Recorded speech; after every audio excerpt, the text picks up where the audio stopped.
Assalamualaikum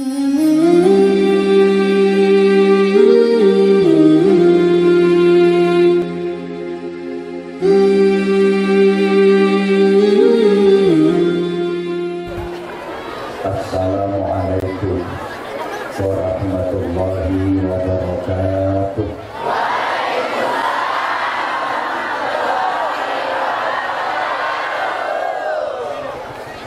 Bismillahirrahmanirrahim.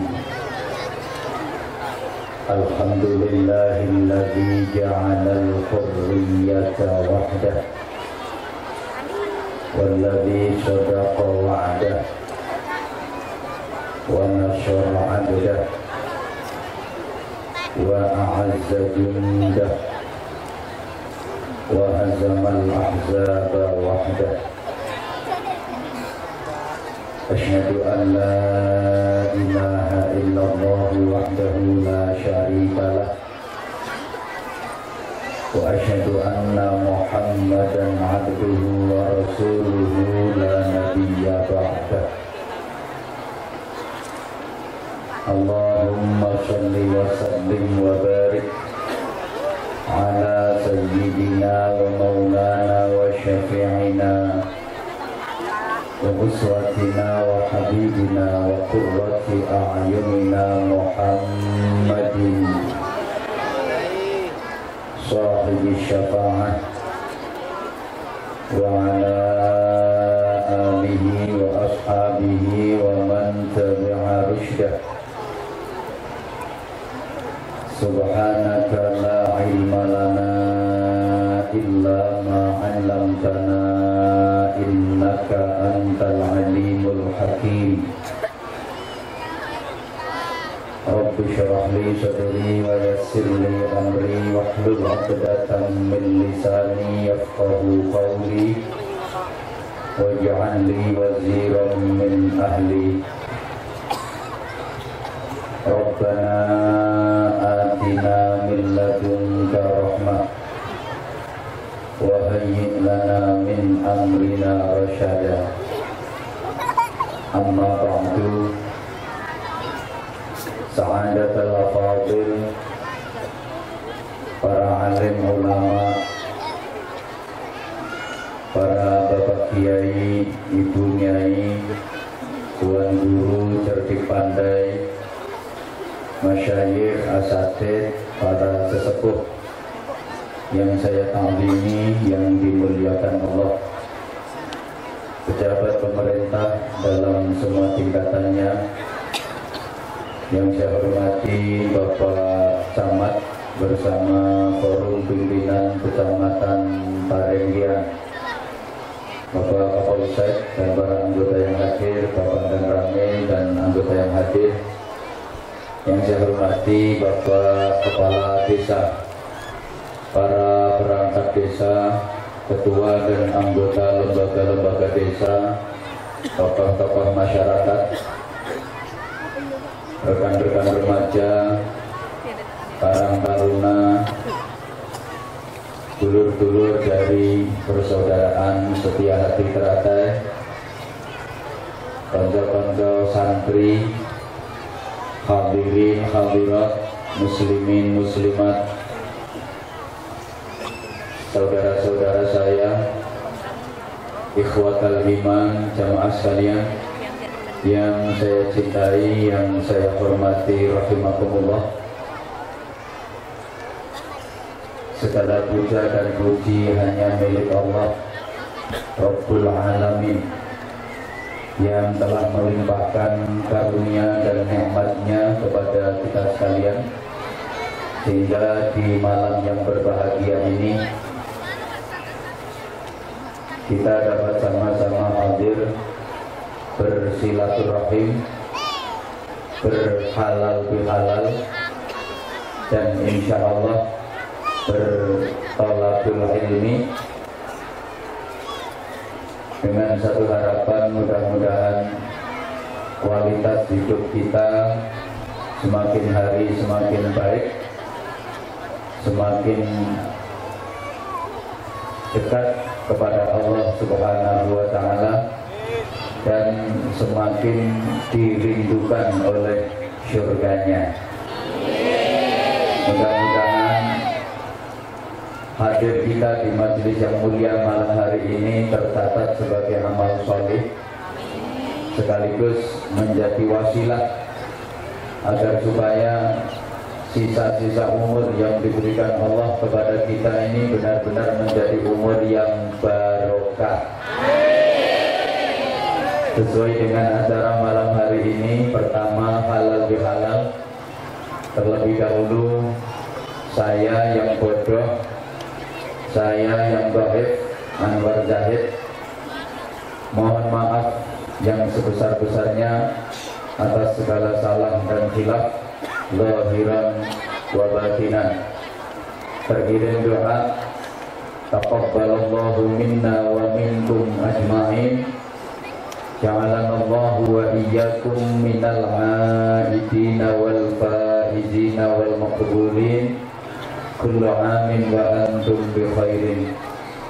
Mudah-mudahan semua ibadah yang sama-sama kita jalani, terutama di bulan Ramadan, diterima oleh Allah Subhanahu wa Ta'ala.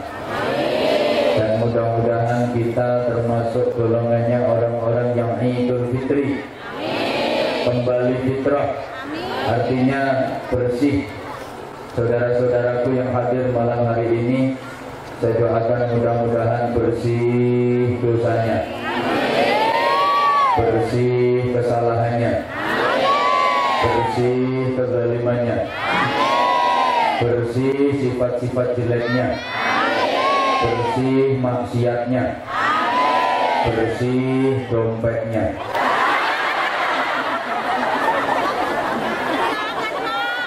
Dakwanya amin. Kan kalau bersih dompetnya berarti banyak sedekahnya. Jemaah sekalian rahimakumullah, Allah Subhanahu wa Ta'ala menyelehkan, mendekek manusia manusia di dunia ini dalam keadaan fitrah. Kullu mauludin yuladu 'alal fitrah. Setiap bayi yang dilahirkan ke dunia ini terlahir dalam keadaan fitrah. Artinya semua manusia itu pada dasarnya dicipta Allah dalam keadaan baik.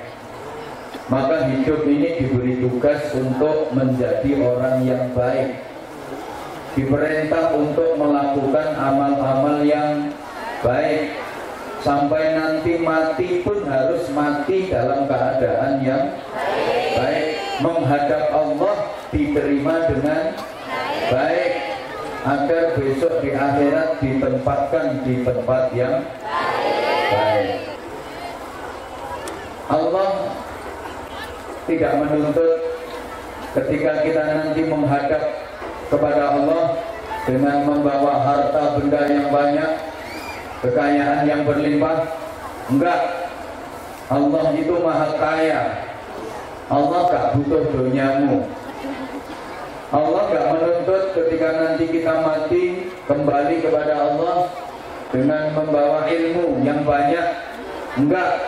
Allah itu sumbernya ilmu. Allah juga tidak menuntut ketika nanti kita kembali menghadap Allah dengan membawa pangkat yang tinggi, jabatan, kedudukan yang mentereng. Enggak. Allah hanya menghendaki ketika nanti kita kembali kepadanya dalam keadaan yang baik, radiyatan mardiyah, dalam keadaan ridho dan diridhoi. Ini orang-orang yang dapat panggilan indah dari Allah. Fadkhuli fi ibadi wadkhuli jannati. Masuklah kamu ke dalam jamaah hamba-hambaku dan masuklah kamu ke dalam syurgaku. Amin Allahumma. Artinya yang dikehendaki Allah itu manusia kembali kepadanya biqalbin salim, dengan hati yang bersih. Jangan sampai nanti kita kembali kepada Allah hati kita kotor. Ojo sampai sok nek madhep Gusti Allah niku atine reget. Apa yang menyebabkan hati kotor? Jamaah sekalian, yang menyebabkan hati kotor itu mergo kakean dosa. Padahal manusia ini tempatnya dosa. Kata orang Jawa, menungso menus kalian kullu bani Adam khata'un. Semua anak cucu Adam yang bernama manusia ini banyak salahnya, banyak khilafnya, banyak dosanya. Siapa sih yang gak punya dosa selain Rasulullah Muhammad sallallahu alaihi wasallam? Gak dikatakan gak ada. Setiap manusia pasti punya dosa, pasti ada kekurangannya.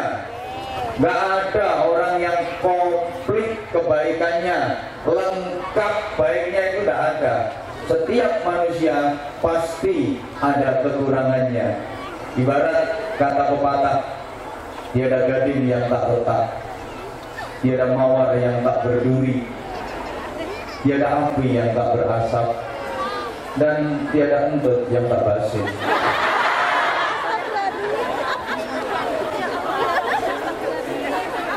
Jangankan yang urusan makdoh langsung berhubungan dengan Allah,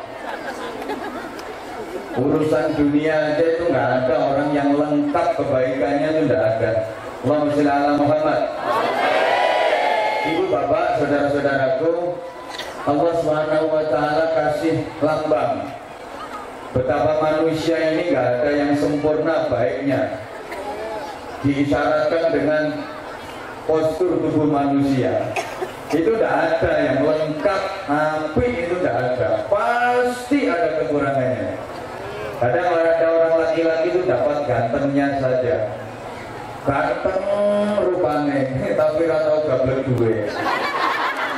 Rupanya yang ganteng, kerja apa gak tahu tepat, dagang nyusui ya keliru, maklaran ya dibujui wong.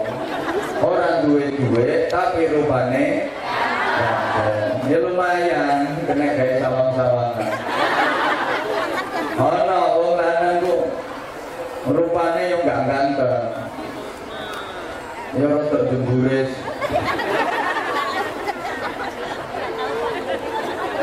tapi duwite akeh, pinter golek duwite akeh tapi rupane lumayan, kena gawe pesugihan. Ada kadang laki-laki itu tinggi besar, kompeti dukur, tapi gombong, modelnya melur, orang imbang karo ndelok-ndelenge. Jawa tapi gilur, junjung beras 3 kilo yang guling, melaku menaiki pasangin yang juga, padahal Jawa tapi melur. Ana wong lanang kuwi cilik gunting metekel, tapi kuat sampai gak iso leren nang winter penekan nyenengno modele meskipun cilik winter menek nek wis menek ora gelem medun medun ngono kuwi sik gandul wonge cilik tapi nyenengno menek ku maksudnya yo benake genteng, benake anteng, yo antene TV, yo antene dewe. Jadi yang seperti itu, tidak ada yang lengkap kebaikan. Sama, perempuan juga gitu, kadang dapat cantiknya, wajahnya cantik, tapi cerewetnya gak benar. Ngomel lah, nah ngomel ini gak iso leren, dikon leren jadi kadung turunan. Nah, bapak-bapak kalau punya istri cerewet, ngomelan, gak usah sedih. Kalau kepingin gak diomeli, gampang. Bapak bojomu ngomel tinggalan metu. Kaya bangun gerdu. Wis metu, jagongan ning gerdu apaan oleh telu. Balik mulai takoni. Bisa Bu ngomel. Sek, mulai rampung iki. Ya kok gerdu maneh. rokokan oleh loro balik mulai takoni isek ngomele kali sithik ayo metu maneh metu rokokan siji wae mulai takoni isek ngomele wis bakal tok karo kentekan batu. Mohon maaf, kadang-kadang perempuan tuh yo cantik, yo ndak cerewet, yo ndak ngomelan. Ini kan wis sip tuh.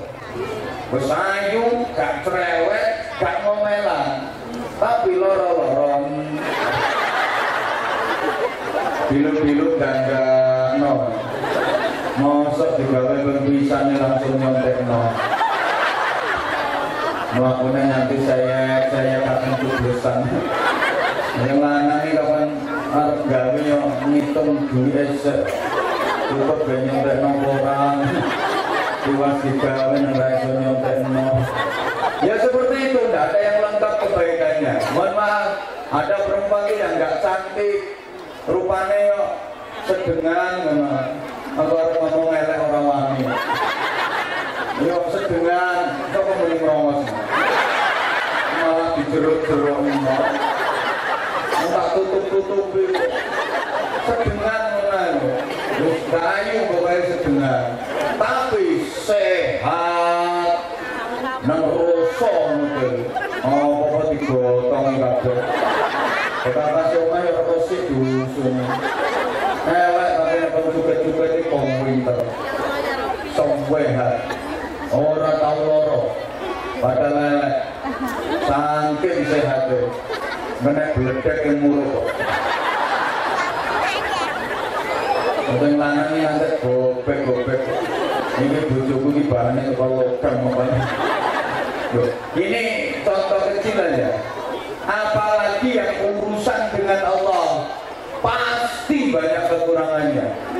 Yang nggak punya dosa itu cuma Rasulullah Muhammad SAW. Sedangkan para waliullah saja itu masih ada kemungkinan melakukan kesalahan dan dosa kecil. Halo? Sama ini rumah takbah. Kalau Kanjeng Nabi Rasulullah itu punya sifat maksum. Maksum itu artinya terhindar dari semua dosa, baik dosa kecil maupun dosa besar, sama sekali nggak ada. Kalau para wali itu punya sifat mahfud. Mahfud itu terjaga dari dosa besar, nggak mungkin melakukan dosa besar, tapi masih ada kemungkinan melakukan kesalahan-kesalahan kecil, dosa-dosa kecil. Tapi karena waliullah begitu sadar melakukan kesalahan yang hanya kecil itu, langsung seketika taubat dan memperbanyak istighfar. Hanya para waliullah yang banyak istighfarnya setelah para nabi.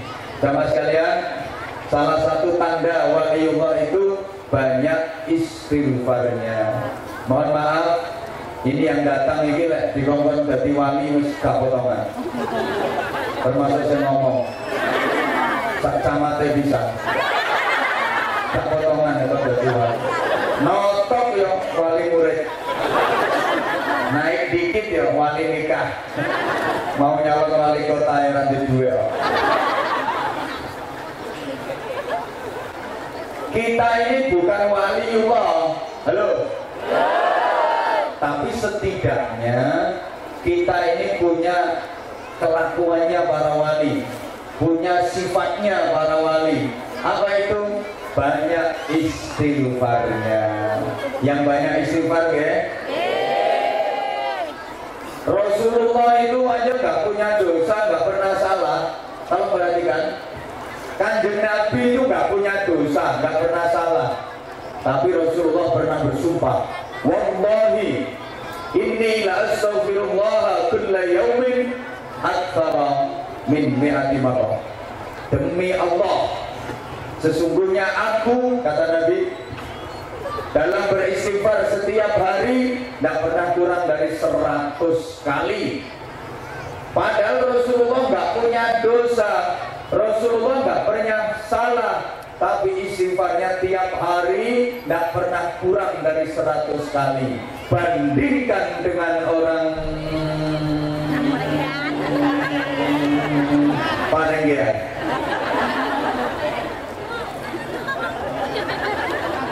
Halo. Kalau orang Parenggian dosanya sedikit apa banyak? Banyak. Banter dosanya sedikit apa banyak? Salahnya, maksiatnya, istighfarnya, praktek. Orang yang banyak istighfar itu wajahnya cerah, mencorong, gak buruk-buruknya.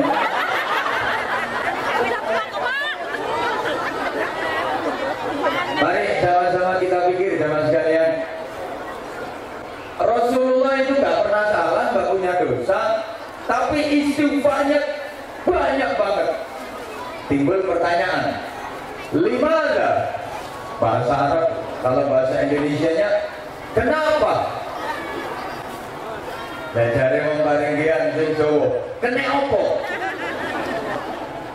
Jare wong Madura, apa? Lah jare wong Bojonegoro ngene kula, why?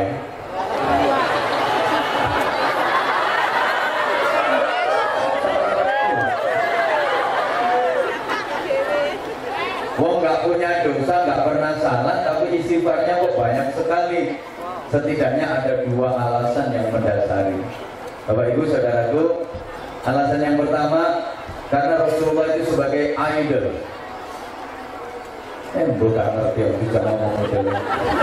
Rasulullah itu teladan, Rasulullah itu panutan, Rasulullah itu uswatun hasanah, akan dicontoh oleh umatnya.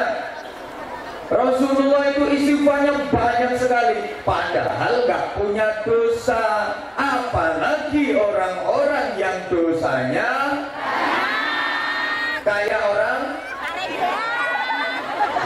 kayak pembi Bojonegoro, matur suwun. Ya, kalau orang Bojonegoro dosanya banyak. Akui bener, orang Bojonegoro dosanya banyak. Enggak seperti orang Parenggian, malah nemen. Harusnya kita jauh lebih banyak lagi istighfarnya, tapi kita kan enggak. Mau istighfar itu selesai sholat cuma 3 kali, itu pun ambil angok.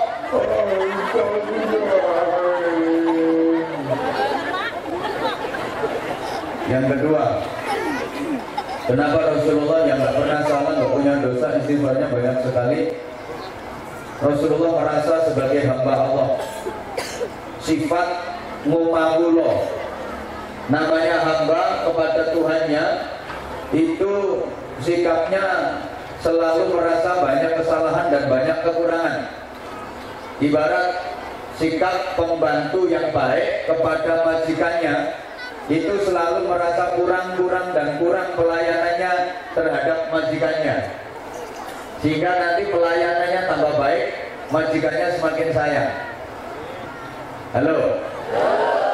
Karena merasa banyak kekurangannya, karena merasa banyak kesalahannya, sehingga ya banyak minta maafnya, banyak mohon ampunnya. Jamaah sekalian, ada pelajaran berharga dari kisah zaman kerajaan dulu. Kalau ada kawulo yang menghadap raja, itu jalannya aja udah berangkang. Berangkang itu apa ya? Ayah ngesot, merangkak. Nanti sebelum ngomong pasti minta maaf dulu. Ngapunten Gusti, kepareng kula badhe matur. Ngapunten didulukan, minta maaf dulu. Oke, kalau cerita zaman kerajaan terlalu jauh, kelihatannya lolong-lolong nggak paham. Sinetron Joda Akbar. Nah itu. Tuh perhatikan, kalau ada rakyat yang menghadap Raja Jalaluddin, entah lagi didampingi sama Ratu Joda apa Ratu Rukaya apa paling mana. Nah, kalau aku yono TV ini, itu coba perhatikan. Rakyat itu sebelum ngomong ke raja, itu pasti minta maaf dulu. Ampun tuanku, izinkan hamba menyampaikan sesuatu. Begitu. Jadi sebelum ngomong itu minta maaf dulu. Ini rahasianya apa? Ibu bapak saudaraku, orang itu semarah apapun, sejengkel apapun, sesakit-sakitnya hati, mau diomongi kok dimintai maaf dulu, itu pasti luluh marahnya. Nggih apa mboten? Nggih. Omongan saya bisa dipahami apa enggak? Ayo kalau tidak percaya coba nanti ibu-ibu sampai rumah praktek, mau ngomong ke suami, ibu minta maaf dulu. Nek perlu bosok. Ngapunten Pak nggih. Kepareng kula badhe matur. Yakin bojomu bingkel-bingkel. Saking ngayeme nangis buku-buku. Ya Allah. Bojomu bosok ya Allah. Bojomu bosok. Anakmu yang kaget. Sampai bapak yang ditakoni, bapak kenapa tuh bapak? Kamu tidak ngomong ibu kok tambah nangis, kenapa bapak? Dari bapak menang, ibumu ratusan belum metilongan. Yang mana ramatnya terjemahan orang ngerti. Yang berani ngomong dia bilang ada yang orang ngerti ini. Orang ngerti yang bilang dulu macam. Halo. Enggak usah nyalon camat malah GR. Allahumma sholli ala Muhammad. Artinya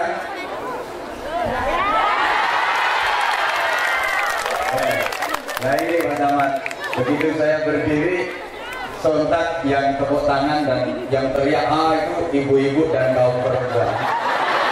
Ini membuktikan memang wanita itu lebih suka yang berdiri.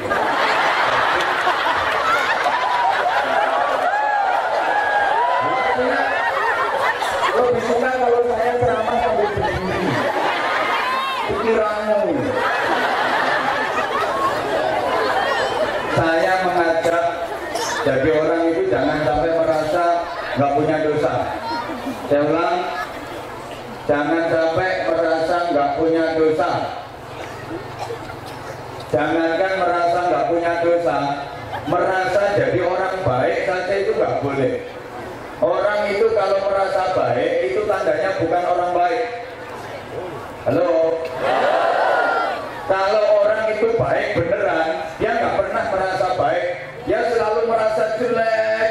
Karena merasa jelek, akhirnya akan kepingin baik, sehingga yang dilakukan ya kebaikan dan kebaikan. Hidupnya semakin hari semakin baik, tapi dianya nggak pernah merasa kalau dianya baik. Ada orang merasa dia baik, itu jelas bukan orang baik. Maka dalam bahasa simpel sering saya sampaikan, mantan bajingan itu jauh lebih baik daripada mantan ustadz. Kalau ini saya mau betul paling bajingan.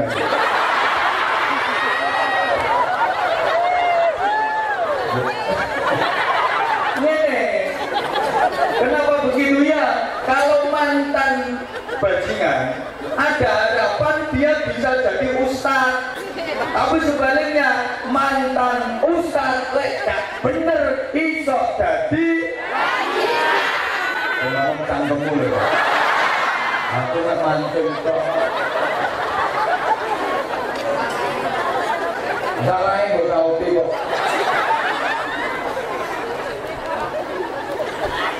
Coba kita belajar dari kasusnya Nabi Adam ketika melakukan kesalahan waktu masih tinggal di surga. Sekalipun sebenarnya kesalahan itu sudah diskenario oleh Allah, sudah disetting sedemikian rupa oleh Allah, tapi secara zahiriah kita tahu itu sebuah kesalahan. Nabi Adam ditempatkan di surga, dipersilakan menikmati semua fasilitas yang ada di surga kecuali satu yang terlarang, wala taqraba hadhihi syajarah, jangan mendekati ini, syajaratul khuldi. Ternyata terpeleset, bukan hanya mendekati pohonnya, malah memetik dan memakan buahnya. Ini sebenarnya nggak murni kesalahan Nabi Adam, tapi ada campur tangan iblis, ada peran serta ibu Hawa. Kan ceritanya begitu. Nggih. nyautong nggih, ra ngerti ya wis nyautong nggih. Urusane kok ben cepet. Jalane ceritane kan gitu nggih. Lah ngono ketok goblokmu.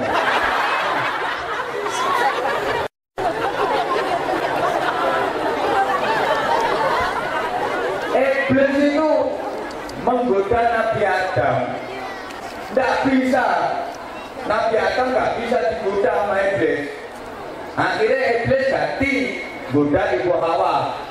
Ibu Hawa kena tergoda, terus Ibu Hawa merayu Nabi Adam. Nabi Adam katut. Kan gitu ceritanya, nggih. Tapi coba Nabi Adam sama sekali nggak menyalahkan Ibu Hawa. Nabi Adam sama sekali nggak menyalahkan iblis. Nabi Adam gentle, sportif, mengakui kalau itu kesalahannya sendiri. Dan itu tertuang dalam taubatnya Nabi Adam yang diabadikan di Al-Quran. Rabbana zalamna anfusana wa illam taghfir lana wa tarhamna lanakunanna minal khasirin. Rabbana, ya Allah Tuhan kami, zalamna, zalim kami ya Allah, salah kami ya Allah, dosa kami ya Allah, yang zalim saya ya Allah, yang salah saya bukan istri saya, bukan iblis, tapi ini kesalahan saya. Ini pelajaran berharga. Kita tuh kalau melakukan kesalahan, akui bahwa itu kesalahan kita sendiri. Jangan suka cari kambing hitam. Jangan suka menyalahkan teman, jangan suka menyalahkan orang lain. Biasanya kan enggak dong. Salahnya aja Allah. Aku yang ini enggak salah. Mari dijauh. Aku suwe enggak pengen mendem. Dibayari.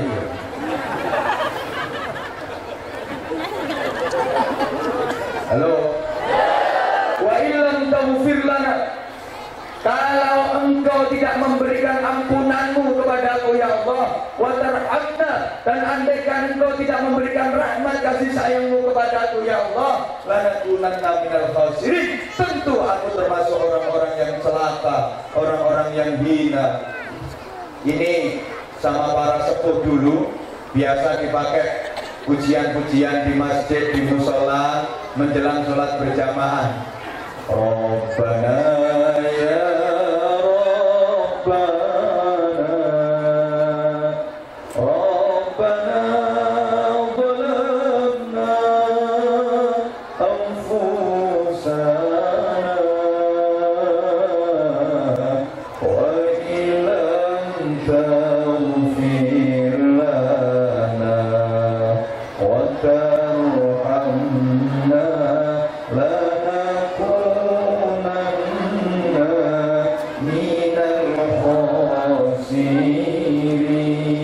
itu banyak sekali dipakai pujian di musola, di masjid. Apa tujuannya? Mengingatkan umat, mengingatkan masyarakat tentang satu, akan merasa banyak kezalimannya, banyak kesalahannya, banyak dosanya. Dua, kalau melakukan dosa dan kesalahan, akui kalau itu kesalahan sendiri, jangan suka menyalahkan orang lain. Tiga, perbanyak bertaubat. Yuk, bareng-bareng kita baca dengan ikhlas. Kita mohon ampun segala dosa kepada Allah Subhanahu wa Ta'ala. Memang kita berharap bersih dari dosa, tapi kita nggak boleh merasa bahwa diri kita bersih dari dosa. Halo? Namanya keluar Al-Quran. Yuk, yang mau sarang-sarang bareng-bareng membaca taubatnya Nabi Adam ini, saya doakan mudah-mudahan rezekinya lancar. Minimal gampang cari utangan. Ini yang penting kok. Kalau bisa jangan Pak. Cari utangan susah nih, bingung kok. Ingat saudara-saudara, hutang itu adalah seni dalam kehidupan. Hidup tanpa hutang bagaikan hidup tanpa upil. Yuk, yang tidak mau ikut baca berarti merasa nggak punya dosa. Itu namanya orang kepenyek. Pantungan no, muka-muka lambeni udunan bisa sembuh. Dan Bapak Ibu, nanti ketika Rabbana zalamna anfusana, kita haturkan semua dosa kita kepada Allah, mohon dengan sangat dapat ampunan Allah. Rabbana zalamna anfusana, ya Allah, ampuni saya ya Allah, saya sering meninggalkan sholat, tolong ampuni kami ya Allah. Saya sering tombol-tokel. Wayang dolan ampusana nanti. Robbana tolong ampuni saya ya Allah. Saya sering Iku pokoknya wayang dolan ampusana Robbana tolong ampusana. Ngapunten ya Allah. Kula nanti temeni bojone tangga. Delok buyune kok jangan sempat kok. Ibu juga begitu, nanti ketika Robbana tolong ampuni saya ya Allah. Saya sering nyelaku bojo saya. Tolong ampuni saya ya Allah. Saya sering rasan-rasan. Pengajian saya juga rasan-rasan. Gak nanggung-nanggung sing tak rasani kiai ini.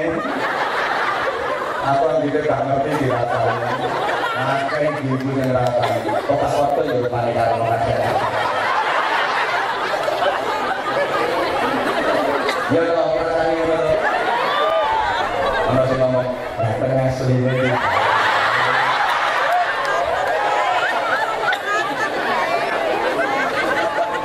Pokoknya iki wayahe dolan ngampusana sing mantep Robbana tolong ampusana ngapunten ya Allah. Kula nate ngelokno tangga tepak selamatan berkate kepeng. Ayo bareng-bareng Allahumma sholli ala Muhammad. Sing ikhlas. Robbana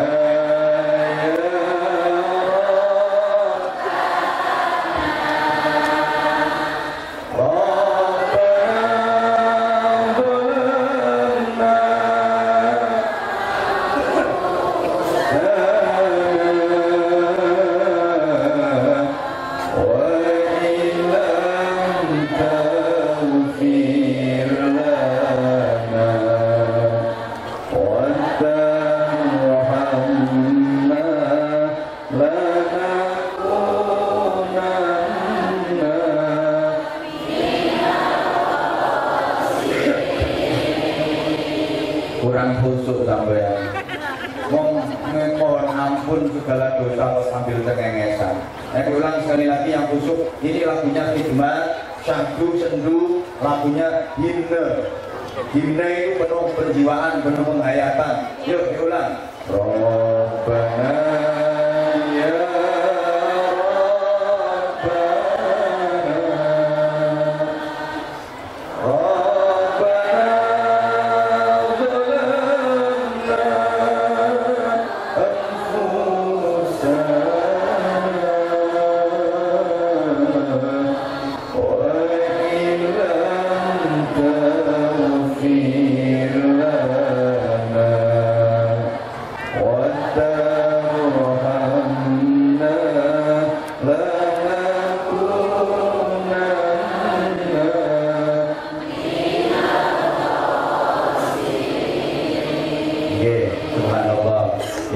penjiwaan. Ini kalau lagu nasional itu himne, lagunya nelongso. Jadi syahdu. Beda dengan mares. Kalau mares itu semangat berapi-api. Halo. Contoh lagu yang himne itu kayak lagu syukur ya, dari Yakinku Teguh, penuh penghayatan, melas. Dari Yakinku. Ayo tobu kok. Sekali-kali ceramah menyanyikan lagu nasional. Orang itu kalau agamis pasti nasionalis. Orang kalau agamanya kuat, kecintaan kepada tanah airnya juga kuat. Orang kalau semangat kebangsaannya tinggi, semangat kecintaan kepada tanah airnya tinggi, semangat agamanya tinggi. Maka kalau ada aliran yang mengatasnamakan agama tapi nggak mau menerima Pancasila, tidak mengakui keutuhan NKRI, itu jelas aliran sesat, aliran yang tidak benar. Oh no, letak belah persatuan. Ayo nyanyi. Sekarang saya prihatin banyak warga negara Indonesia yang sudah kehilangan semangat kebangsaan, sudah banyak yang tidak hafal lagu-lagu wajib nasional. Tapi sakitnya tuh di sini mulai ini sampai itu udah hafal kabeh. Ini baru kata. Coba masak pawon ya. Sakitnya tuh di dalam hatiku. Sakitnya tuh di sini melihat kau selingkuh. Harus merokok di kafe. Ayo kita nyanyi syukur. Ini yang memperingati hari ulang tahun kemerdekaan kok. Lagunya syukur. 1, 2, 3. Dari yakinku, dari yakinku kecil hati ikhlasku, hati ikhlasku penuh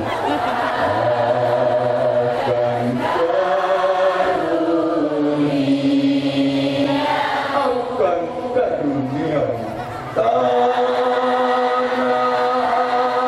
airku Pusaka Indonesia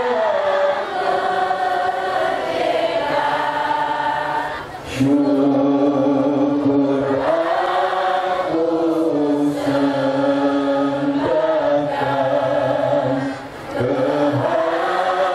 kehadiranmu Tuhan.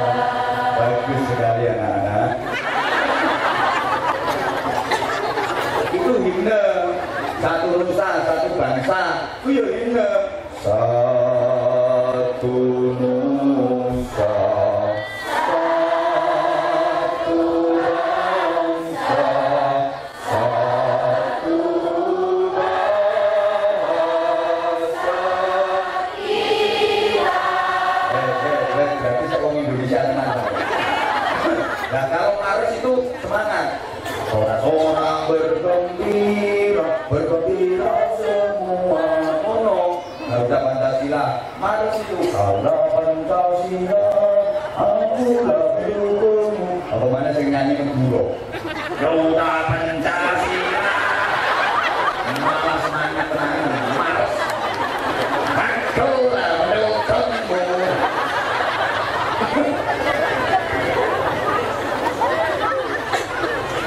Oh, gaya nomor 2 kok. Roda Pancasila nomor 2. Halo.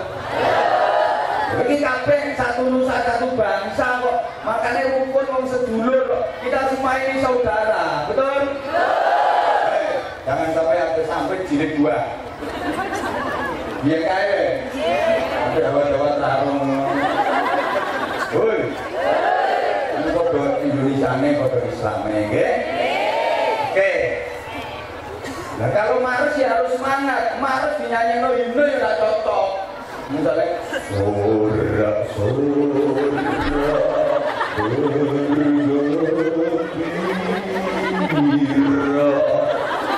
bergembira.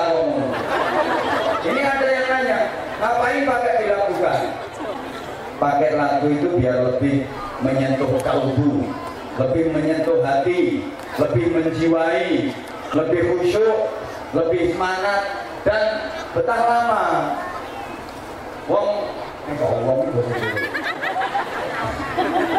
Pakai lagu Samanda itu rasanya di hati pasti beda.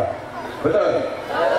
Coba Bapak Ibu Saudara, kalau lagi dengar orang ngaji, dengar orang baca Al-Quran, lagunya enak sama lagunya nggak enak, itu rasa di hati itu pasti beda. Betul?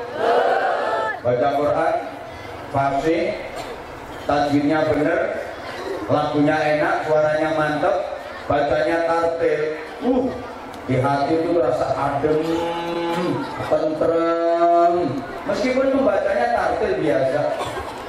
A'udzubillahi minasyaitonirrajim. Bismillahirrahmanirrahim. Tilka ar-rusul faddalna ba'dahum 'ala ba'd. Minhum man kallama Allah wa rafa'a ba'dahum darajat.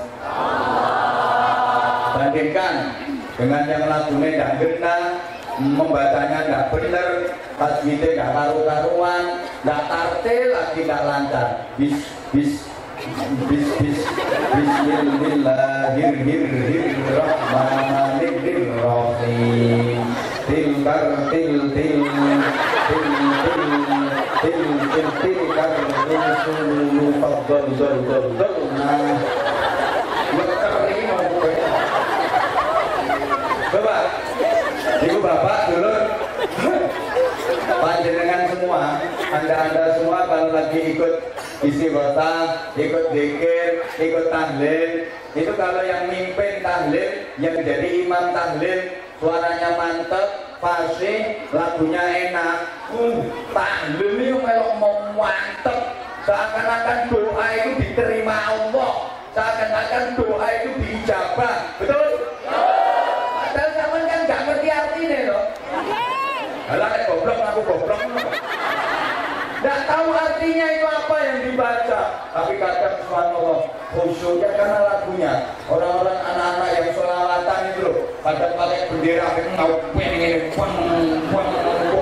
orang karpe opo lah garut.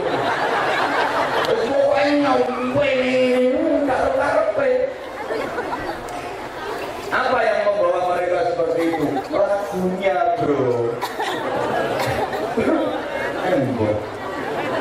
Kasih contoh lagi ya, kalau memang orang Islam mendengar takbir malam lebaran pasti menangis atau sehati. Halo? Kalau orang Islam itu mendengar suara takbir di malam lebaran sakit nangis kok, betul? Anak-anak muda itu kalau mendengar takbir kayak sebelah sana itu lebaran nangis semua, padahal Ramadan ya gak kosong. Halo? Nah, ada yang guyu kok.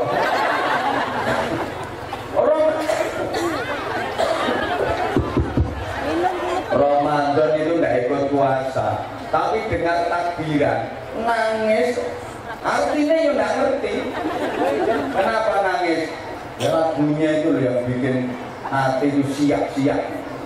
Subhanallah, apalagi anak yang jauh dari orang tua, kayak sampean-sampean yang transmigrasi ke sini, orang tuanya di Jawa, nggak bisa sungkem ke orang tua, lebaran nangis kok, mungkin apa boleh? Kalau udah dengar Allahu Akbar, Allahu Akbar, Allahu Akbar, terus mulai berkata-kata La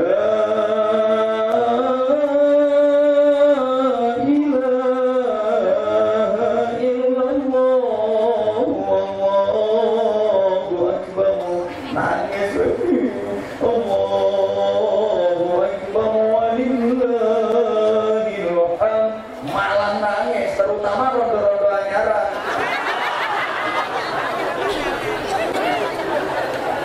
kan kelingan lebaran tahun kemarin masih ditungguin suami, namun anak bareng-bareng sekarang sendirian, orang lanang-lanang wis gak ono sing doyan aku. Nangis kok.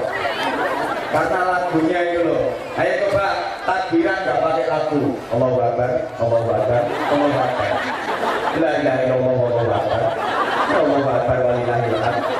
Yo sopo lah ngelakoni.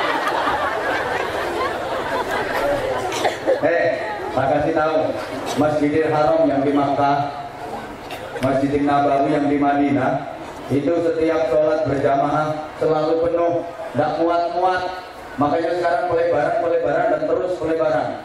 Salah satu faktor penyebabnya apa? Yang manggil untuk sholat jamaah, muadzinnya itu loh, bikin bulu kuduk merinding. Kalau lagi dengar suara azan, hati subhanallah tercet. Makanya setiap orang yang habis haji, habis umroh pasti kepingin ke sana lagi. Betul? Azan itu lagunya Masya Allah. Hayya 'alal falah.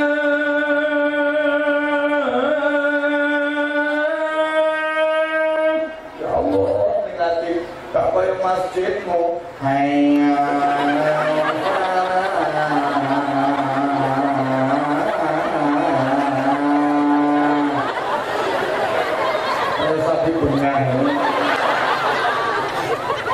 Lu tak ngenyek, mungkin nong-nong tidak mau azam.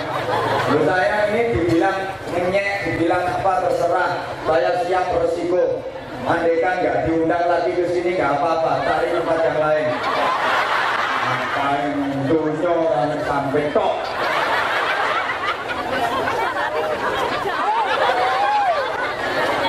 Coba udah dengar suara azan kayak gitu.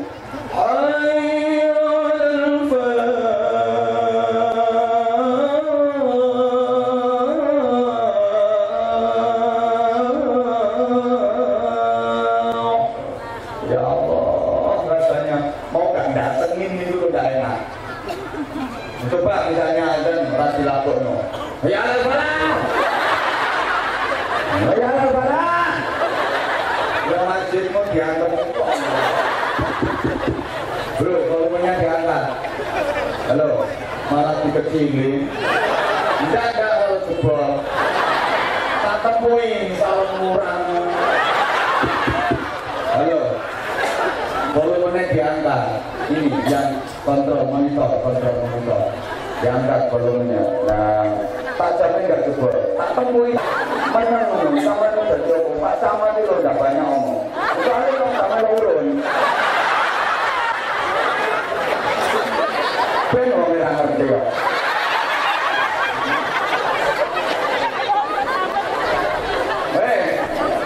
Rumah no, lo ini lagu itu penting.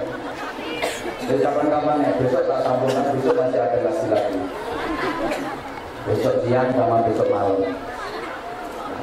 Sekarang saya ingin sampaikan bagaimana supaya kita bersih, ya kita harus bertaubat. Mengisi kemerdekaan ini dimulai dari memperbaiki diri sendiri. Saya takut jangan-jangan negara kita sudah merdeka secara lahiriah, tapi justru diri kita yang belum merdeka dari pengaruh hawa nafsu. Halo, hati kita belum merdeka dari nafsu-nafsu syaitonia yang bisa mencelakakan kita. Oleh karena itu, saya ajak saudara-saudaraku jemaah sekalian untuk membersihkan hati kita. Orang kalau bersih hatinya, pasti dia akan menjadi orang yang baik. Membentuk keluarga pun jadi keluarga yang baik. Kalau keluarganya udah baik, nanti lingkungan masyarakatnya juga baik. Kalau sudah baik itu desa juga jadi baik. Kalau tiap-tiap desa udah baik, saya yakin satu kecamatan itu baik semua. Kalau tiap-tiap kecamatan udah baik semua, ya kabupaten akan jadi baik gitu. Nah, oleh karenanya kita harus tahu bagaimana agar supaya hati kita bersih, taubat kita diterima oleh Allah. Oke, mohon maaf. Ini sementara saya tak pakai bahasa Jawa, bahasa kuno, tapi nanti transit ke bahasa Indonesia. Tolong ditirukan sama-sama. Siap? Siap? Bismillahirrahmanirrahim. Arkanut taubati. Utawi. Piro-piro rukune tobat. Iku arbaatun ono papat al awwalu utawi kang kawitan iku al getunu getun.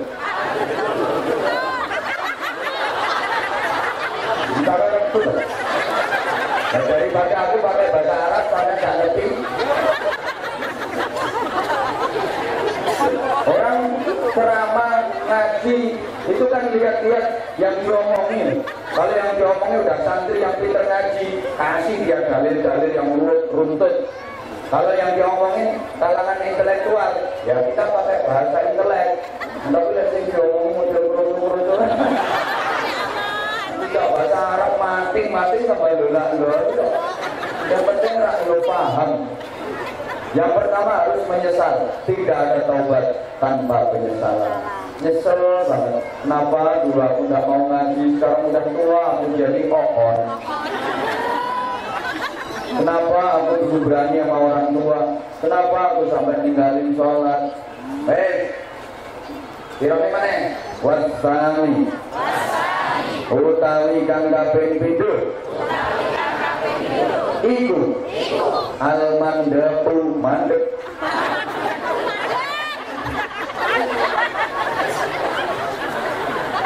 Yang kedua harus mandek, stop, berhenti. Jangan cuma menyesal saja, nyesel tok tapi tidak mau berhenti. Betul tok tapi delurung. Ini namanya bukan tobat, tapi tomat. Ngakunya tobat, kenyataannya kumat. Maka harus berhenti. Yang pertama menyesal, yang kedua berhenti. Bukannya otot ngomong aja terus. Tidak usah ditirukan timbangannya ibu kok. Wasal itu utawi kang kaping 3 iku al janji al baleni. Yang ketiga berjanji tidak mengulangi. Pertama terus kata Pak Lurah tak terjemah. Nggak usah nanya Pak Lurah, tak terjemah. Apa itu tadi maksudnya? Sabar, sama sudah sabaran. Sabar, dengar, perhatikan, nanti tak terjemah. Tak translate bahasa Indonesia.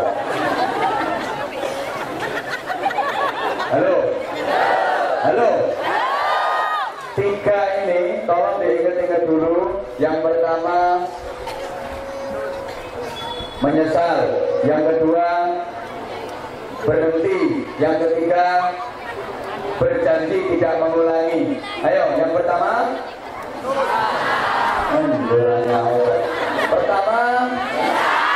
yang kedua, yang ketiga berjanji tidak mengulangi. Oke.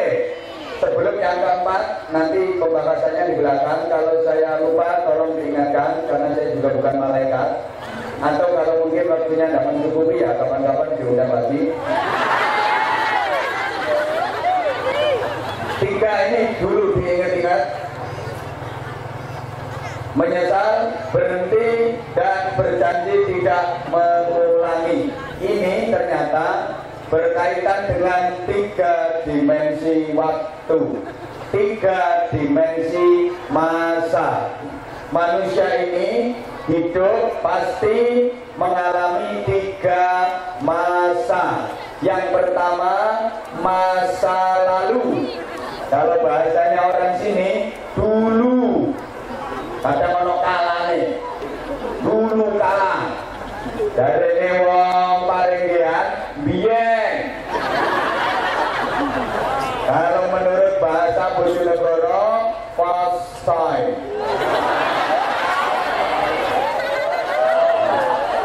Yang kedua masa kini. Kalau bahasa Indonesianya sekarang. Dari wong paling lihat saiki. Kalau kata orang Bojonegoro daerah saya present time. Tak harapku. Yang ceramah aku apa sampean? Mau ngatur satu. Yang ketiga masa depan. Kalau kata orang sini, oh nanti. Jarene wong paringgian, kumben. Kalau orang Bojonegoro bilang next time.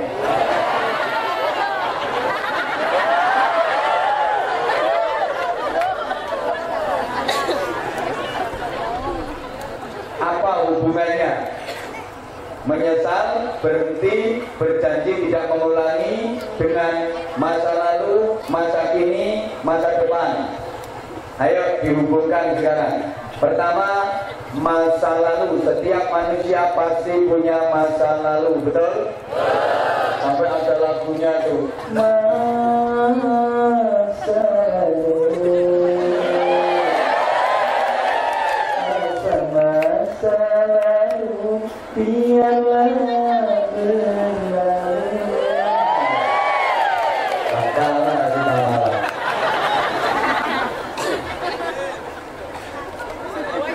Berkaitan dengan masa lalu, kita nggak bisa berbuat apa-apa dengan masa lalu kita karena masanya udah lewat.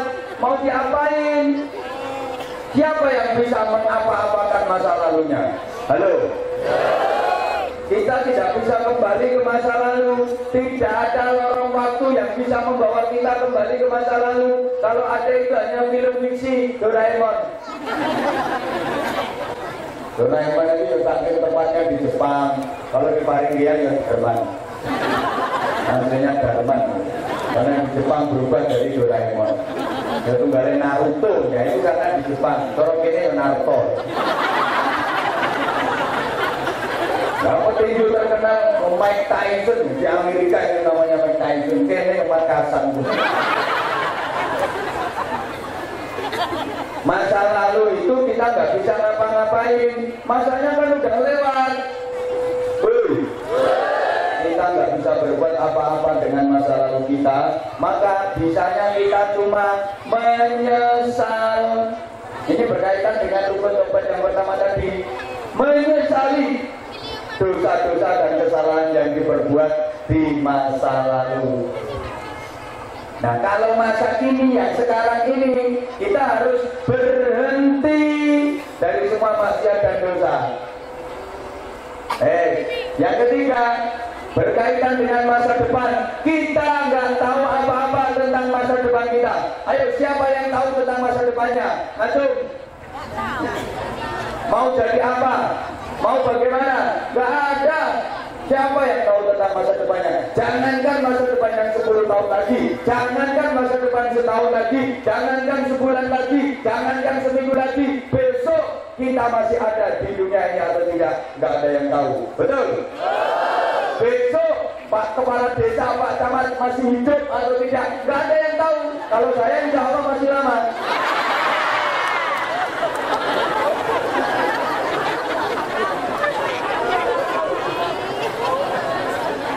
Betul? Oh, betul Pak Camat.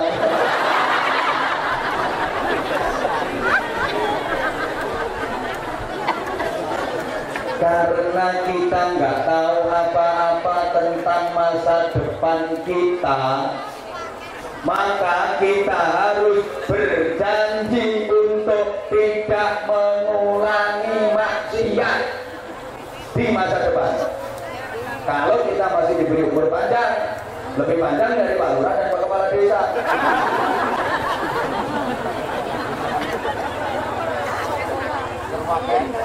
Programnya memang membelah desa jadi dua. Yang mohon dukungannya. Halo. Gak usah nyapa Pak Lurah, malah Pak Kasih di Cawang. Nanti Bu Kadetnya tunggu. Kalau sudah berjanji tidak mengulangi maksiat, otomatis bertekad melakukan taat.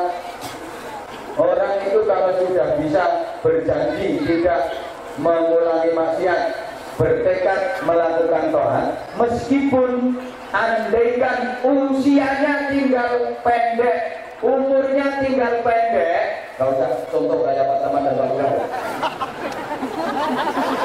Itu sama Allah dikasih pahala yang luar biasa banyak. Seakan-akan usianya panjang dipakai ibadah. Kenapa? Karena dia punya janji tidak akan mengulangi maksiat, karena dia punya tekad akan melakukan taat. Ingat, niyatul mu'min khairun min amalihi. Niatnya seorang mukmin itu lebih baik daripada amalnya. Allahumma sholli ala Muhammad. Karenanya jemaah sekalian, memang perang merebut kemerdekaan sudah berakhir, sudah lewat. Kita merdeka sudah 70 tahun, betul? Betul? Tapi ada perang yang jauh lebih dahsyat selepas peperangan Badar. Pulang bersama para sahabat.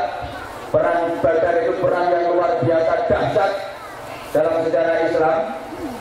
Itu Rasulullah bersabda, "Rajana min jihadil asghar ila jihadil akbar." Kita kembali dari peperangan kecil menuju peperangan yang jauh lebih besar. Mendengar sabda Nabi ini, para sahabat kaget, terheran-heran, dan bertanya, campur khawatir, campur bertemas, "Ya Rasulullah, perang Badar yang begini dahsyatnya, engkau masih mengatakan akan ada perang yang lebih besar lagi daripada perang Badar ini. Adakah perang yang lebih besar dari perang Badar? Adakah perang yang lebih dahsyat daripada peperangan Badar?"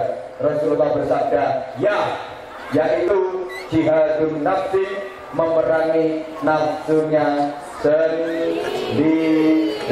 Sesungguhnya peperangan yang paling besar, peperangan yang paling dahsyat, peperangan yang paling berat adalah memerangi nafsunya sendiri." Jemaah sekalian, orang bersalah, orang melakukan dosa itu karena hawa nafsu. Setan itu hanya sekedar mengojo-ojoi, mengiming-iming itu. Jangan salah, setannya gak pernah melakukan tindakan kriminal. Seumur hidupnya setan melakukan tindak kriminal, kesalahan itu cuma sekali. Ketika diperintah bersujud kepada Nabi Adam sebagai rasa hormat dan takzim, setannya gak mau. Jadi setelah itu, seumur hidupnya setan gak pernah melakukan kesalahan sendiri. Setan itu hanya memprovokasi manusia. Hoi, hoi. Setan gak pernah melakukan tindak kejahatan. Teman pernah dengar ada setan selingkuh? Ada setan jadi tersangka ditangkap KPK. Oh no, setan main biliar. Dan setan itu hanya memprovokasi manusia. Manusianya disuruh sama setan. Nah, keputusannya ya sampean sendiri yang menentukan. Jadi setan itu cuma ayo judi, ayo dosa, ayo gini. Lalu manusianya misalnya disuruh sama setan, ayo minum minuman keras, ayo mabuk. Lah manusianya mabuk beneran, setannya nggak ikut-ikutan mabuk. Setan ya cuma berhasil, menurut. Iya. Lah kalau manusianya digoda kayak gitu dibisikin, ayo mabuk. Lah kalau manusianya katakan tidak. Setannya balik, terus lapor komandannya, waduh gagal dan kata komandannya, ya gagal gak apa-apa sekarang, besok diulangi lagi, pasti berhasil. Itu. Jadi penyebab dosa yang utama itu nafsu, dan nafsu itu yang dikendarai oleh setan dalam rangka menyesatkan manusia. Oke, gantian dilanjut apa langsung doa? Ngomong-ngomong soal nafsu yang bikin dosa, dilihat dari karakternya, Bapak Ibu Saudaraku jemaah sekalian, nafsu itu ada 4. Ini kita harus tahu. Oke, saya terangkan ringkes-ringkes saja. Kalau waktunya nggak cukup, disambung besok malam atau besok siang. Yang pertama namanya nafsu syaitoniyah. Ini nafsu setan. Halo. Cirinya suka bohong, suka dusta, suka fitnah. Kata orang Jawa itu tumbak tujuan, omongan kene didol krono, omongan krono didol mrene. Suka bohong, terus nggak mau merendah. Kan kesalahan setan itu nggak mau sujud, betul? Nyaut betul, karena dia wis. Atas nafsu syaitonia ini kita diperintahkan untuk sholat melawan nafsu setan. Kesalahan besar setan itu tidak mau sujud, maka harus dilawan pakai sholat. Sholat itu intinya pada sujud, karena sholat itu melawan nafsu syaitonia. Yang bisa mengalahkan setan ya sholat yang kualitas. Rukuk sujudnya harus lama, tumakninanya betul-betul dijaga. Jangan bersolat cuma tul balik, kayak ayam kulit jagung. Nah, sholat itu biasanya namanya Allah, untung jadi duli-duli gobek-gobek. Nah kalau cuma kayak gitu ya nggak mungkin mampu mengalahkan nafsu syaitonia. Ya harus temenanan. Orang sholat ketika sujud itu berupaya untuk melemahkan setan, maka sujudnya harus lama. Allah Akbar, cetak nantem setan, naik perut diusap-usap sampai batu pirengir ngono kae. Ngalahno setan. Mosok sujud kok Allah betul balik.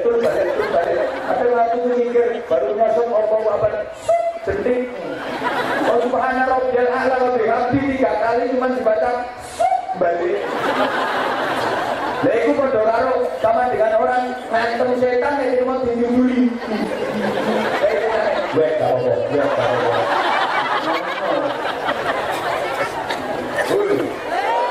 Paham ya? Ngomong paham toh, dipraktekno. Sholat itu yang benar, itu yang bisa melemahkan nafsu syaitoniyah. Sholatnya harus betul-betul kualitas. Kalau bisa terus lakukan berjamaah, itu setan lemah. Setan yang ada pada jiwa sampean itu semua sampean itu mengandung setan. Tidak usah tersinggung. Makanya orang kok takut sama setan itu keliru. Orang Maringgian ini semua sudah mengandung, bahkan bisa jadi lebih setan daripada setan yang asli. Malah setan itu takut sama sampean. Takut, ngomong. Subhanallah. Untuk melawan nafsu syaitaniyah, sholatnya harus kualitas. Yang kedua, namanya nafsu bahimiyah, nafsu binatang ternak. Cirinya rakus masalah harta kekayaan dunia, tidak pernah merasa cukup, kurang dan selalu kurang. Ini karakter hampir semua masyarakat Maringgian, sak kepala desa ini sak camate. Ben mesu yang wes orang urusan aku sama. Itu camate apa maneh ingoni. Halo. Nah percaya, lek ngajak ngaji terus, jawabannya harus jujur. Deal? Deal? Kalau tidak jujur langsung saya doain. Deal? Oke, menurut Anda semua, kekayaan Anda ini sudah cukup, lebih atau masih kurang? Kurang berapa? Kalau nanti tak ajukan proposal ya. Tidak ada batas. Ini namanya nafsu bahimiyah, merasa kurang dan selalu kurang. Maka atas nafsu bahimiyah ini kita diperintah zakat, infak, sedekah. Ini untuk mendedel, menyobol.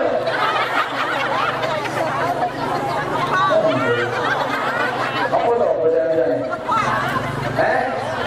apa? Ayo kita bingung.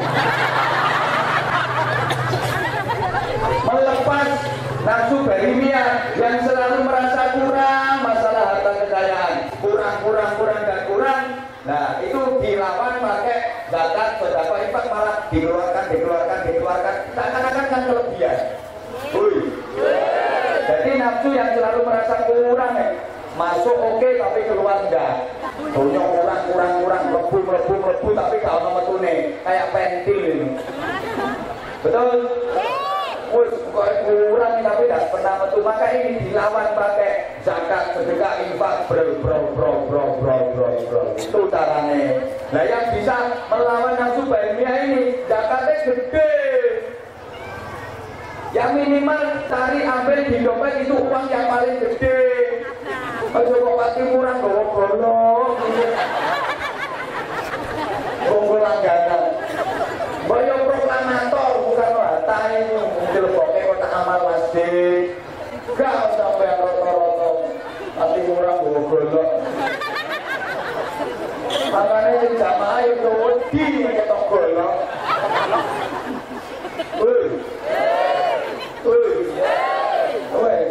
Yang ketiga, namanya nafsu sabu'iyah. Sabu'iyah itu binatang buas, nafsu yang suka dendam, nafsu yang suka marah. Manusia itu punya dendam, punya sifat amarah. Maka atas nafsu ini kita diperintahkan untuk puasa. Puasa ini untuk menahan amarah. Orang puasa nggak boleh ribut, nggak boleh gegeran.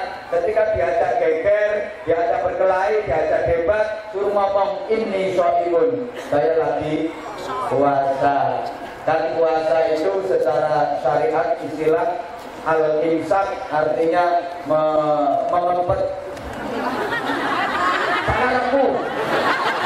Drama aku kok.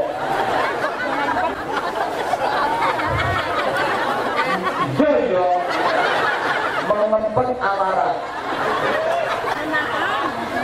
Yo, menahan amarah.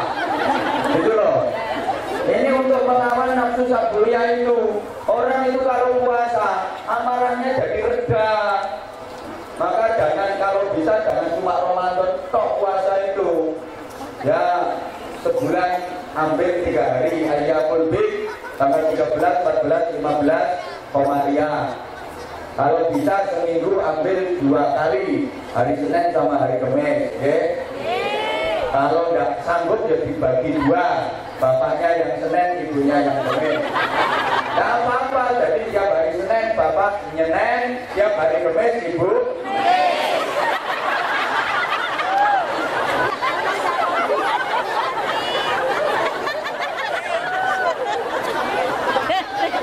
Hari-hari itu hakikatnya ada hubungannya. Sulit tuh, enggak ini. Ambil oh ini kalau nafsu ini sholat untuk begini, kalau zakatnya untuk menghilangkan nafsu yang ini, puasanya untuk yang ini. Loh sulit tuh tarik keterangan kayak gini, makanya mahal. Kadang-kadang sampean cari ustaz yang cukup yang penting terkenal, tapi wah bapak nggak paham pengajiannya, nggak paham ceramahnya. Kamu apa? Orang paham apa itu yang disampaikan. Makanya aku ya bahasaku seperti ini, etek-etek ini. Geleng ngene iki radunane. Orang popo. Undang lakan. Yang keempat, namanya nafsu rububiyah. Ini nafsu yang apa ya, kepemilikan, merasa memiliki segalanya. Gue tanah sailah itu tanahku, gue kebun sawitku. Orang ini dia menjawab kere. Lagi nanti gue sawit meleteng. Aku jadi berenang. Orang kelingan. Padahal rata-rata meninggal ke sini itu ya karena 2 kemungkinan. Ya,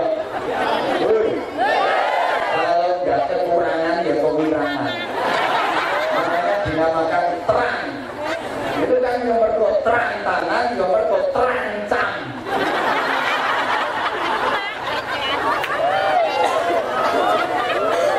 Mono saiki iso bangun mapi, gue sawit, gue sangene, dokeng-dekeng. Syukurnya nggak ono, ibadahnya nggak ditingkatkan. Nggak mau mikir gitu aja. Dan nesu yobek. Aku yang metu itu wani resiko. Halo. Nah, merasa punya apa jabatanku, padahal yo lagi jadi bapak. Jabatanku baru jadi bapak wakil RT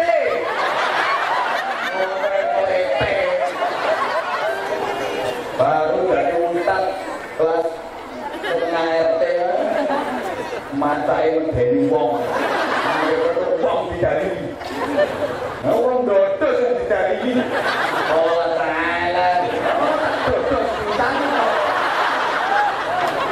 ngerti sawit murah dolan gale.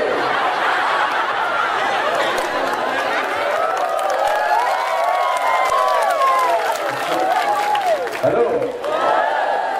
Tepuk tangan, itu yang tepuk tangannya terus gane sawit muda.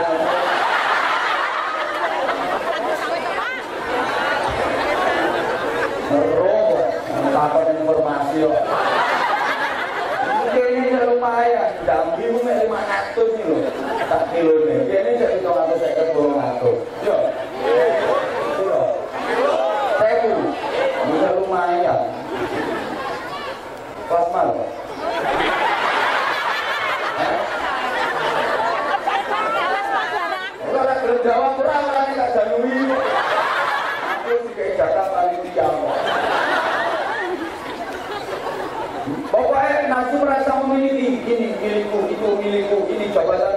kekayaanku ini sudah karuan. Maka atas nafsu ini harus dilawan pakai haji. Haji ini untuk melepas kepemilikan, melepas semua atribut. Orang haji kekayaan dilepas. Ayo yang berangkat haji bawa sawit berapa hektar? Kenapa haji lo bawa sawit kira kaplek gue? Tak jompol gue orang kok. Yang punya mobil 25 ketika berangkat haji bawa roda mobil berapa? Lepas semua. Mohon maaf, semua dilepas. Jenderal berangkat haji, lepas jenderalnya, lepas atributnya, lepas jabatannya, bahkan lepas pakaiannya, buntel gombal. Itu jenderal, apalagi komandan Hansip. Ayo. Presiden berangkat haji, lepas jabatannya, lepas presidennya, lepas atributnya, lepas pakaiannya, buntel gombal. Itu presiden, apa mana? Itu presiden, apalagi orang ngomong gak sama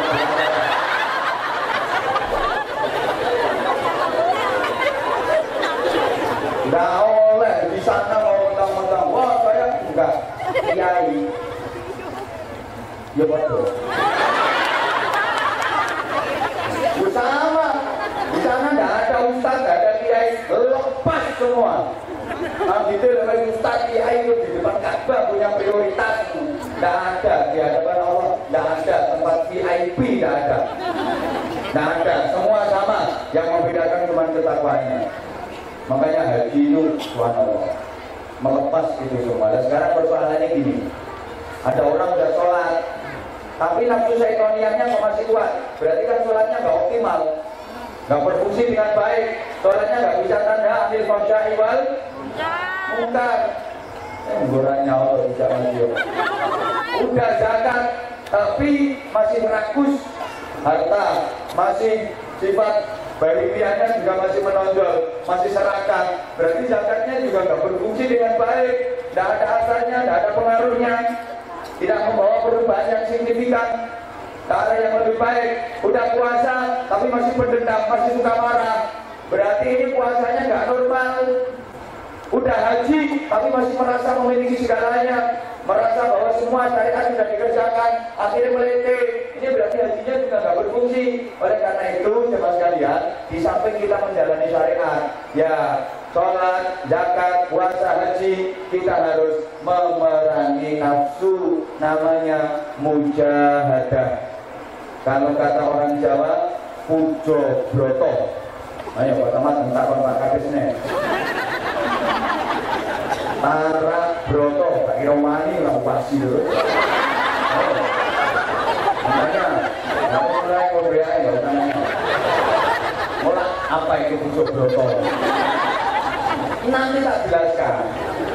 Kalau kata orang bahasa Indonesianya ya memerangi hawa nafsu, memerangi diri sendiri. Kalau bahasa Bojonegoronya the spiritual training, the spiritual exercise. Takarku. Caranya bagaimana? Nah ini yang penting. Caranya memerangi nafsu itu, waduh ini waktunya tidak cukup.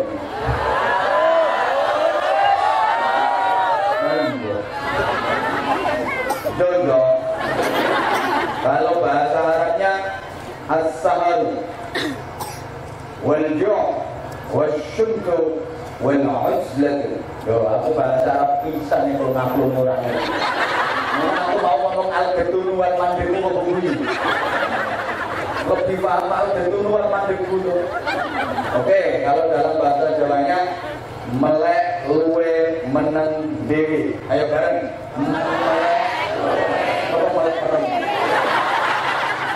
Melek merem.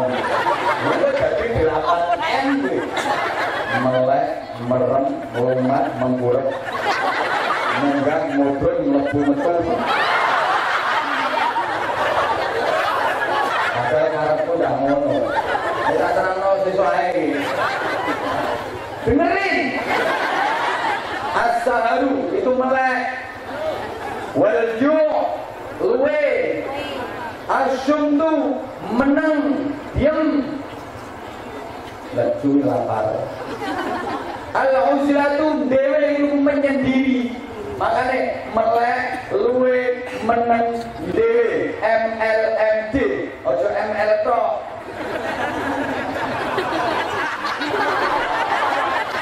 Ojo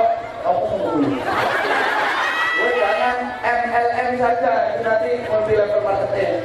Ya jangan MD saja, tapi MLMD melek luwe menang dewe. Yo.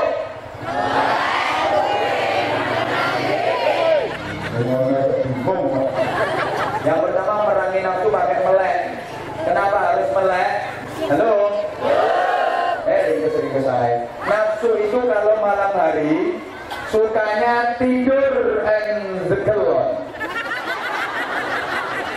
Banyak anak kecil dia nggak ngerti tak karena nafsu kalau malam hari itu sukanya tidur, maka harus diperangi pakai melek. Melek untuk apa? Tawadhuh. Untuk tawadhuh, persiapan qiyamul lail. Orang-orang soleh itu kalau malam mesti betah melek. Rata-rata anaknya orang dulu sukses karena sama orang tuanya dilei. Le, cita-citamu muga-muga pelakon tak rewangi melek. Iya apa nggih? Maka diupayakan kalau malam bangun, bukankah kemarin Ramadan ibu-ibu udah dilatih bangun malam persiapan bikin makan sahur. Betul? Sampai sekarang ibu kalau malam masih terbiasa bangun? Jawaban masih terbiasa bangun? Bapak-bapak kalau malam dia masih bangun?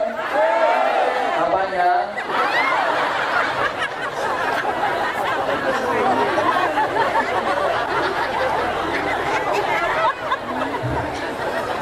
Ya bangun bu. Bangunnya untuk qiyamul lail. Persiapan itu memerangi nafsu. Baik. Yang kedua pakai luwe, lapar. Kok merangi nafsu pakai lapar? Ya, karena nafsu itu sukanya kalau siang hari makan minum berlebih-lebihan. Maka harus diperangi pakai lapar. Setahun itu 12 bulan. Yang 1 bulan Ramadan untuk lapar. Agar sirkulasinya berjalan normal. Tubuh kita itu seperti tanaman, memang butuh disiram air. Tapi kalau tiap hari disiram air terus-terusan, tanaman itu akan debosok. Demikian pula waduk kita, waduk Jawa Tengah. Ini ya butuh disiram air, butuh dikasih makanan. Tapi kalau terus-terus disiram air, kasih makanan, tidak diistirahatkan untuk lapar, untuk puasa, cepat bosok. Maka orang yang perutnya jeblung-jeblung itu cepat mati. Survei membuktikan, dan Rasulullah juga menyatakan al-badna as-sudda, perut besar, perut buncit itu syarat penyakit kecuali memeteng. Iya kok, rata-rata masih gampang mudah terserang penyakit itu kan orang yang seperti itu loh. Woi, ngandel karepmu, ora ngandel karepmu. Takoke dokter kabeh lah yang ngono kok. Aku gak kok terus ngiloni wong lemu gak.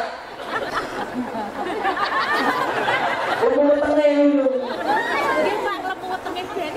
Andani orang ngambil yo ben. Anggite syariat agama itu tujuannya untuk kemaslahatan manusia kok. Makanya disuruh seperti itu, disuruh puasa. Woi. Gawe karepmu. Yang ketiga, menang, diam. Nafsu itu kalau udah ngomong, nggak ada habisnya. Terutama lambe-lambe hubungan. Kalau yang pakai peci, pakai kopiah itu tidak begitu seberapa. Kan saya sering ngomong bahannya beda. Kalau yang laki itu dari Nabi Adam.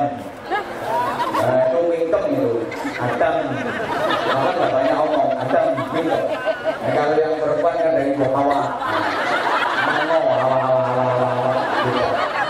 Kalau laki kan dari Nabi Adam, mingkem. Sama romos-romos ngomong, mulai Adam atau mingkem, Adam. Malam-malam pakai helm ya baru tetap gitu. Tapi ya bukan perempuan saja, lanang jadi akeh nggak ada lambing di warung. Cuma kopi satu cangkir itu mulai jam 7 sampai jam 12. Ngomong yang kemana sih itu warung itu ayu. Itu khusus wanita.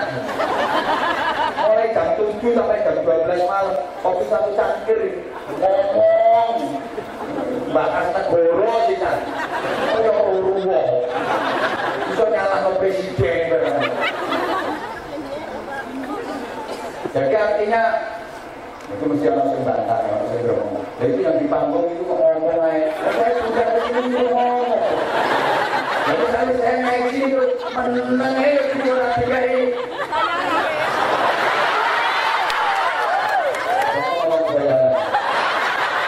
Contoh negatif pikirannya.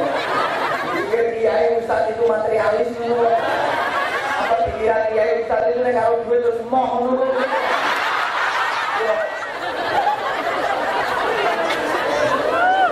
Artinya gini loh, ya jangan ngomong kalau nggak dibutuhkan, jangan ngomong kalau nggak ada manfaatnya. Itu maksudnya diam, bukan berarti terus bisu, nggak ngomong sama sekali. Ya tetap ngomong, tapi omongan itu harus ada manfaatnya, harus dibutuhkan. Dan yang keempat, DW al-uzlah, menyendiri, mengisolasi diri dari lingkungan sosial budaya. Bukan berarti terus nggak mau kumpul orang. Pasangan yang mengartikan menyendiri, tidak mau hidup bermasyarakat, tidak mau kumpul sama orang, terus hidup sendirian, yang tengah horor, jadi kepala suku blekok, atau berada di tengah gua, jadi kepala suku codot. Ya tidak harus seperti itu.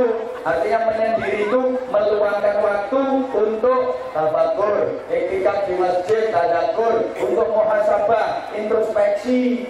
Usia saya sudah sekian, amal saya apa saja, terus kejelekan saya apa saja, dan seterusnya. Mudah-mudahan yang saya sampaikan ini ada manfaatnya. Masih kurang? Insya Allah kita pun besok siang sama besok malam. Ini sama kode-kode sama dengan ngajinya Ustadz 2 Ustadz. Rata-rata ngaji ceramah ya 1 jam, yang aku kira jam kok. Itu gak jadi itu. Yang lain itu tanya macam rata-rata itu kalau ceramah itu kan 1 jam macam aja. Lah iya. Ini 2 jam, mesti kan gue tamatnya nambahin.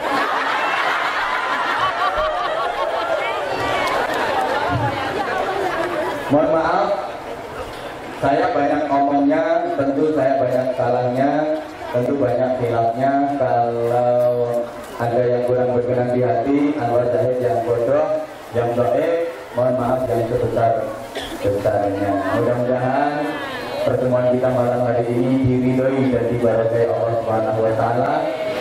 Bisa menjadi sababiannya kita diberikan kekuatan untuk istiqamah dalam beribadah. Al-Fatihah. Alhamdulillahirabbil alamin arrahmanirrahim maliki yaumiddin. Iyyaka na'budu wa iyyaka nasta'in ihdinas siratal mustaqim. Shiratal ladzina an'amta 'alaihim ghairil maghdubi 'alaihim waladdallin. Allahumma shalli 'ala sayyidina Muhammadin wa 'ala alihi wa sallam. Tabaraka wa ta'ala wa alhamdulillahirabbil alamin. Allahumma ij'al jam'ana jam'an marhuman wa tafarraqna min ba'dihi tafarruqan ma'suman. Allahumma innaka ta'lamu dhunubana faghfirha wa innaka ta'lamu 'aybana fasturha wa innaka ta'lamu hajatina faqdiha.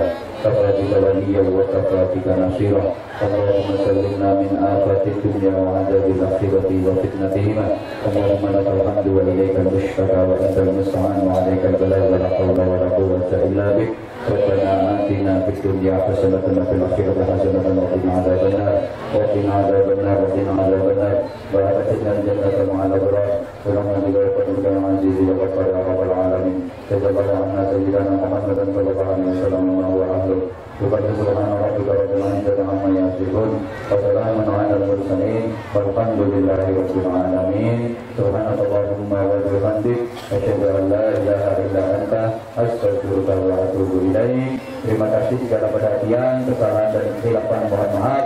Assalamualaikum warahmatullahi wabarakatuh.